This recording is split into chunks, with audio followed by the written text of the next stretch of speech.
Bonjour everyone, Pantoufleee here today for a new video in which we have the pleasure of talking about the T-34-100, aka the brand new medium, the Tier 7 one from the Czechoslovakian line. So what do you need to know about that tank? Let me show you briefly.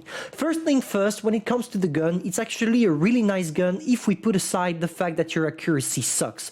Aim time is really long, 4.2 seconds is quite huge for a medium at Tier 7. The gun dispersion is average, or I should even say bad, because you're sitting at nearly 0.35 when you properly equip your tank, so it's definitely not the best. The damage per minute is average, 2.1k, even just above average, I would say, because it's still good, 2.1k. Reload time 7.9 seconds for a total of 280 damage.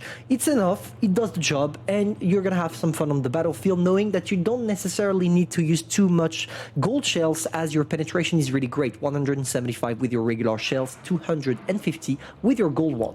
The gun turn limit, gun depression, obviously 7 degrees, which is enough for you to make it quite a versatile tank to play on hilly terrain, so pretty much on all maps this game has to offer.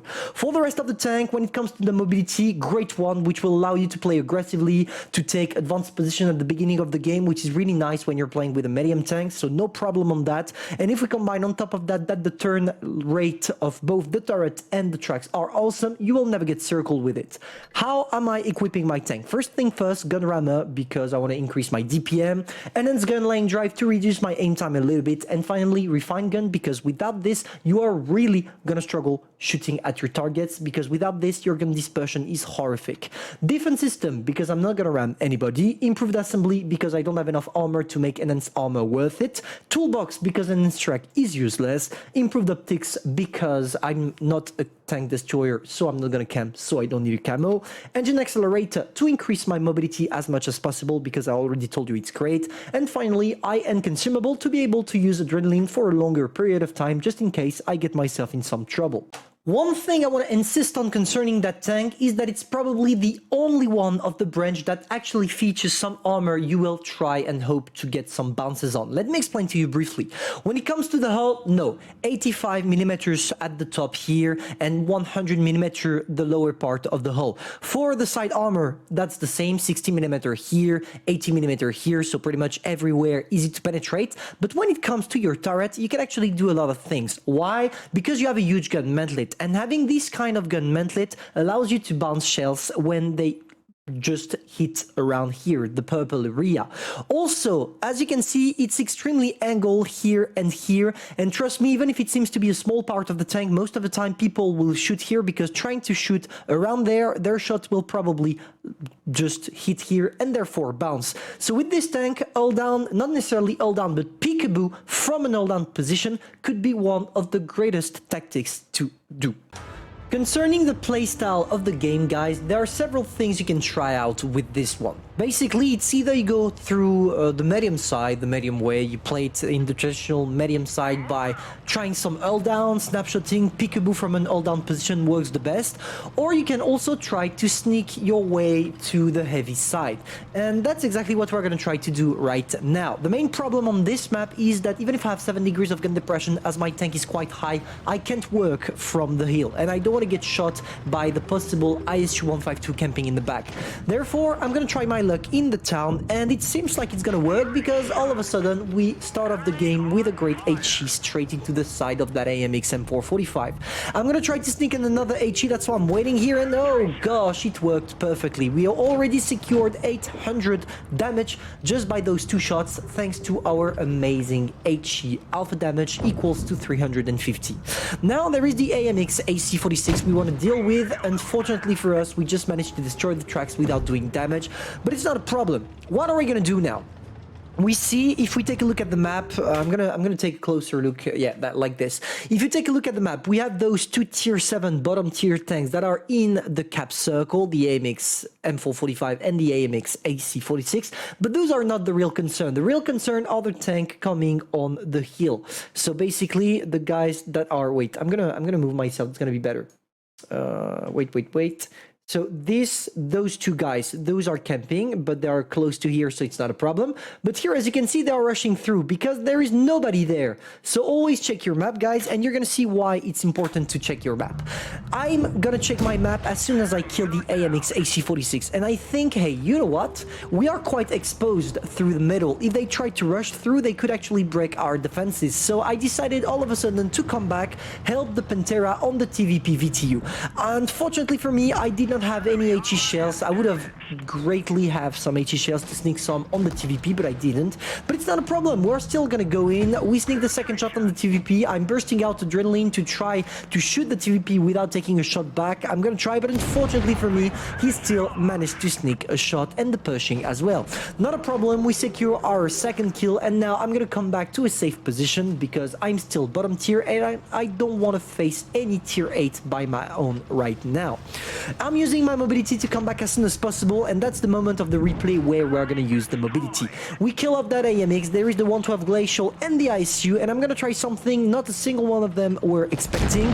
We sneak a shot on the 112, and I don't stop right now. Thanks to my amazing mobility, it allows me to just circle the ISU, and that's exactly what we're doing. Now we're blocking the guy, he locked himself here, there is nothing he can do, the Tankenstein is gonna sneak his shots, and my shot is gonna go in as well, securing my 5th kill of that game. There is still the Pershing at the top, but it shouldn't longer be a problem for me. The guy got tracked, I had the alpha damage to be able to destroy him, I secure my 6th kill, and therefore the pool medal.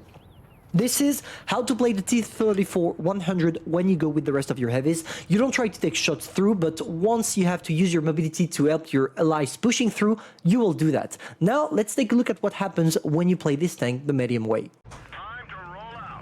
Now guys, let's take a look at what happens when you play that tank. Top tier and from a medium perspective.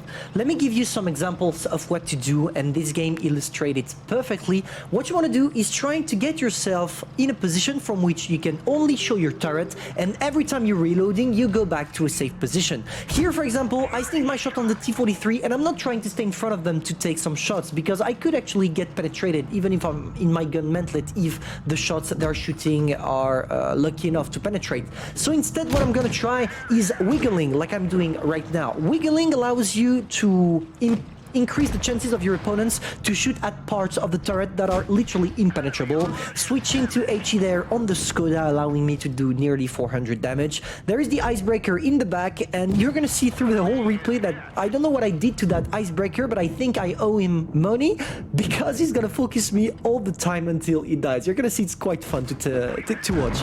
Basically, what am I gonna do right now? I went to the medium way, but it seems like my team decided to do something else by going on the other side of the map. It's not a problem, I'm still full life, we have good tanks to work with, and I sneak my HE on the Skoda. Unfortunately, this one did not go through because it hit the tracks. It's not a problem as they're kind of stuck here, and they have 2 Skodas on each side, or 2 T-34 100 I should say, mine and my ally, which name is Dorian.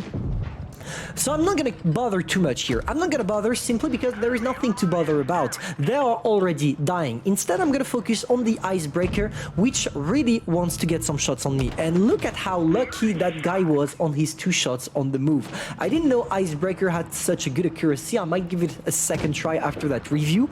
There we go. We killed the icebreaker, securing 2.4k damage and 2 kills. Now that we're done with the medium side, all we gotta do is climbing up to the top of the heavy side, so basically the town, and it shouldn't be too much of a struggle because the Tiger P literally doesn't care about us. He's gonna try something a little bit weird. Instead of trying to secure his position, he tried to push through on both the KV2s that are in platoon, if I'm not mistaken. Yes, they are.